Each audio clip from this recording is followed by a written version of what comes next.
Woke up this morning to my second hibiscus bloom, looking excellent.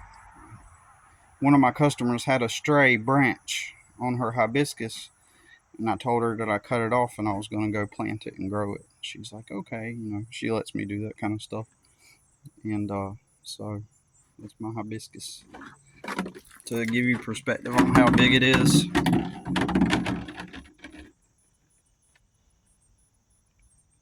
it's really big. It's beautiful. I love it.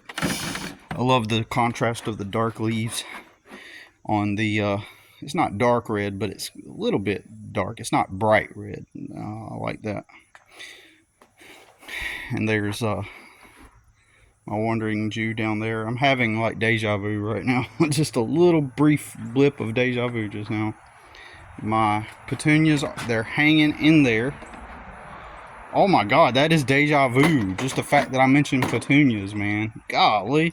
I bet you there's like some video I have. Like I'm having some crazy deja vu right now.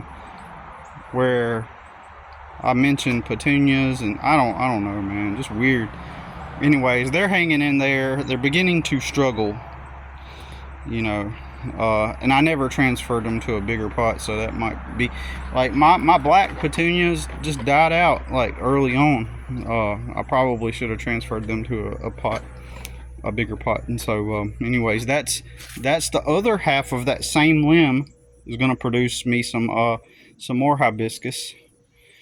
And last year that was a stick that eventually bloomed into a crepe myrtle. And there's my mini rose, which got thrown out. Somebody threw it out because it was dead. It was literally dead. I was like, I'm gonna bring that back to life. So then there's my shamrocks, and that's my money tree right there, and my aloe. But so yeah, Mega Boss, the final boss of disgruntled warehouse managers.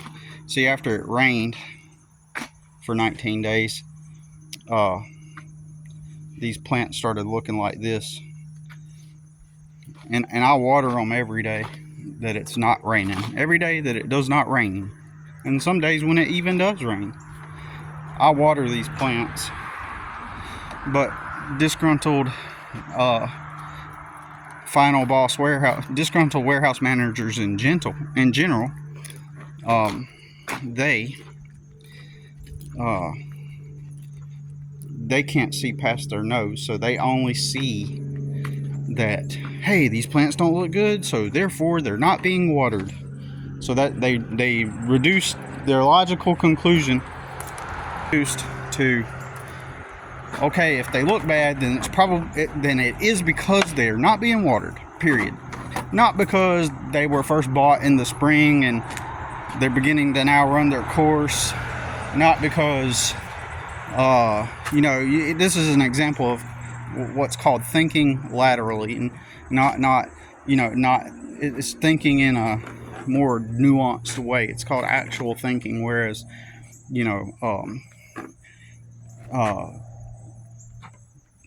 thinking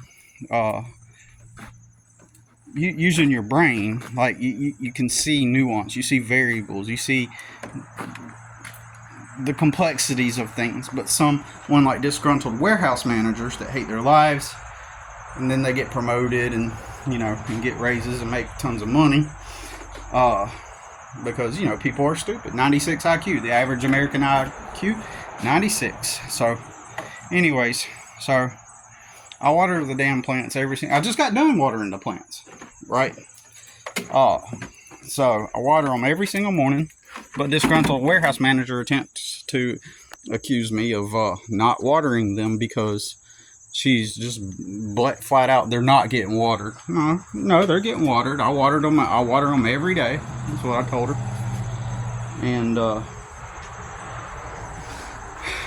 And as soon as I can move out of here, I am moving out of here.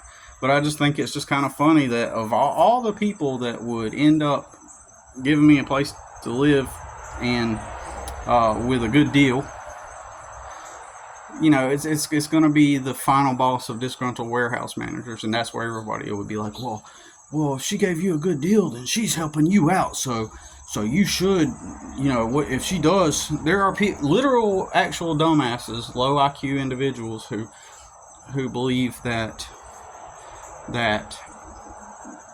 for some reason, if somebody helps you out with something, it's like it grants them a license to be disrespectful and and talk down on you. Like, it's like living here is like being in a working at a warehouse with the disgruntled warehouse manager, which is what strengthens my resolve to continue to work for myself. So what could I do? Go back to be a wage slave and work for somebody else again, right? Should I do that? Because all I'm doing then is losing my flexibility so that I can maintain a roof over my head. And two, all I'm doing is returning back to an environment that is the equivalent of this. So that means every day I get to go clock in for 40 hours. And the thing is, what people don't understand is when you're entry level, you don't have choices. You don't have choice. Like, I don't have the choice right now to go do what I would ideally like to do. And if I were to go work for somebody else, then I'm back in the script. I'm back into the system, into the matrix, where nobody is happy. 80% of people don't like their jobs. And because it's entry level, there's a high likeliness that you're going to be surrounded by people that hate their jobs, and then the disgruntled warehouse manager. So it's not a matter of, well, just pick a different environment. I'm so privileged that I'm just going to tell you, Billy, that you just need to pick a different environment. Choose an environment, because I have choice and you don't, but I can't see past my own experience, my own privilege.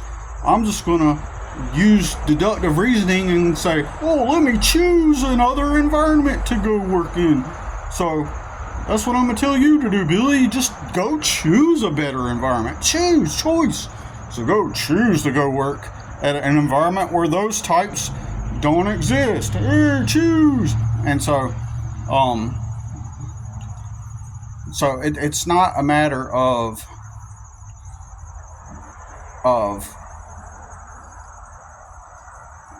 it's not even a circumstance where you can go into an environment where this won't exist, because it's increasingly likely to happen just because it's entry level, right? Entry level labor. Like, what did you do for a living? Oh, I did landscaping. Did you ever hold any management positions? No, I'm a fucking grunt worker, bitch.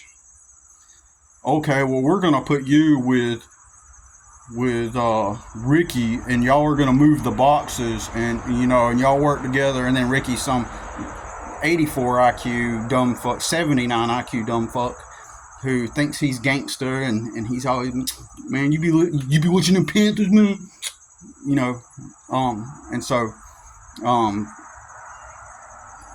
Eminem, so I'm gonna be around him all day, and then working with him will be like an added extra job of having to babysit some kid, but I become a morally sound and ethical adult when and if I decide and choose to go clock in at that place, even though I have to be around people like Ricky all day, and I have to be around people that just they the only thing they're looking forward to is to go home, because they're even though they're stupid, they're privileged because they were just born into it. So they get a place to go live at night, to go reside at night, and even though they're not even making enough to live on, somehow, because of their upbringing, it allowed them the ability to maintain the life that they were handed. And anyways, low entry level, and then you got the the manager at this place, whatever, assuming it's a warehouse or something, the manager, for one, they're disgruntled, and two, now they got to babysit all the people, right? It's just a huge ass babysitting thing. When it's low wage entry level shit, it's babysitting. You babysit all of the employees because they are childish. They are immature, inept, incompetent, a lot of them.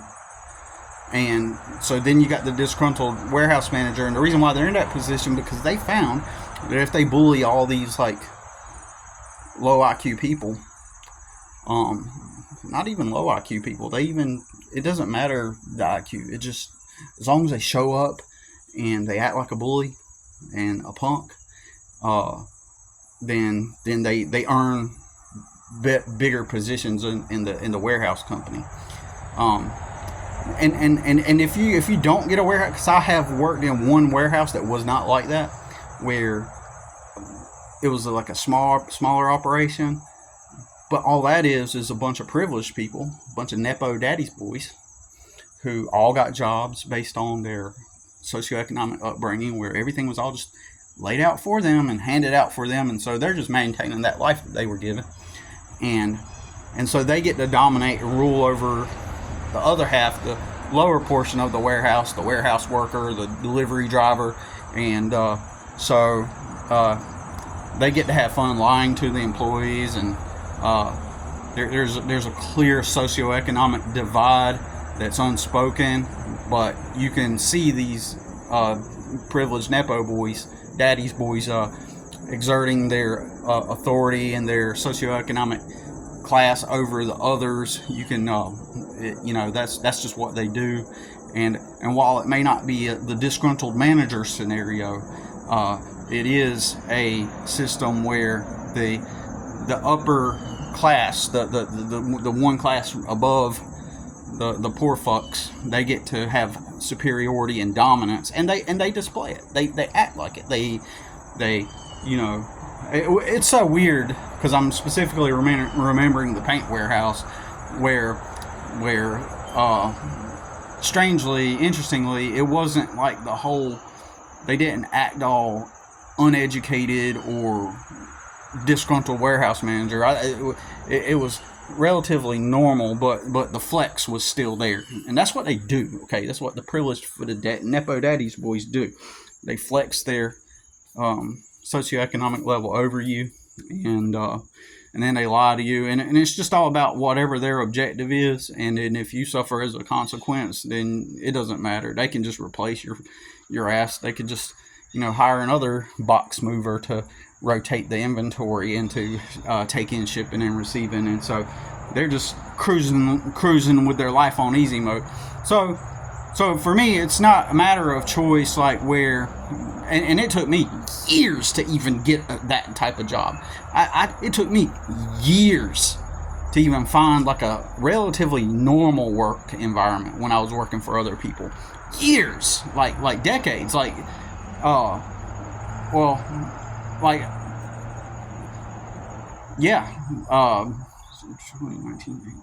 18 years until I got that position at that company, which was just kind of like chance and pure luck, because they just happened to be opening up in a new location at that point, and they were hiring people straight on from from there. And then so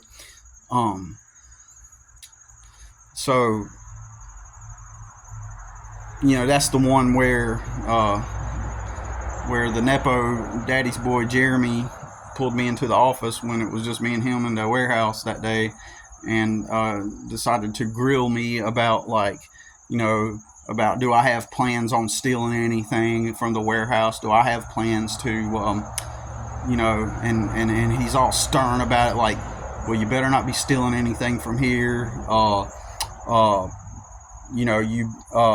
We got cameras, and he's just profiling me and just basically putting me in my place, and what could I do about it? I had a child support check with a vindictive mother who would immediately throw me in jail the first time the late child support came, so I could have up and quit right then, or suck it up and just so that I can make sure that I get that child support check. Because you know why I sucked it up? Because I'm fucking thinking about my son. I know that makes Billy look weak, and everybody else, if they did it, they would be strong. But you weak fucking pussies, y'all wouldn't be doing that shit if it were you. So fuck you, bitches. That's the way I look at it. The majority of people get that tough because you grown up in your cozy privilege, or you got lucky and you get to hide behind that and pretend like you're all tough, when in reality most people are a bunch of fucking pussies, and I suck it up just like I'm sucking it up here. So my only choice is to continue working for myself. If when it comes to that, it's like I get to choose this fucking disgruntled warehouse manager, or go clock in at a 40-hour work week at another warehouse where it's a bunch of stupid people and a fucking disgruntled warehouse manager. Which out of the two choices that I do practically have until something changes, I guess I'm gonna have to deal with this disgruntled warehouse fucking manager, right? Instead of dealing with another one at a 40-hour work week where I lose my flexibility, which literally would make me lose this place. Because then I would have to spend 14 hours a week on this property at least every week. So I spend 14 hours a week on this property, and maybe even 16, right? And part of the rental situation. And so remind me, why the fuck would anybody in their right mind say to themselves, I'm going to go apply at that place and go clock in and live my life? Why would you want to be another man's fucking bitch? Fuck that shit.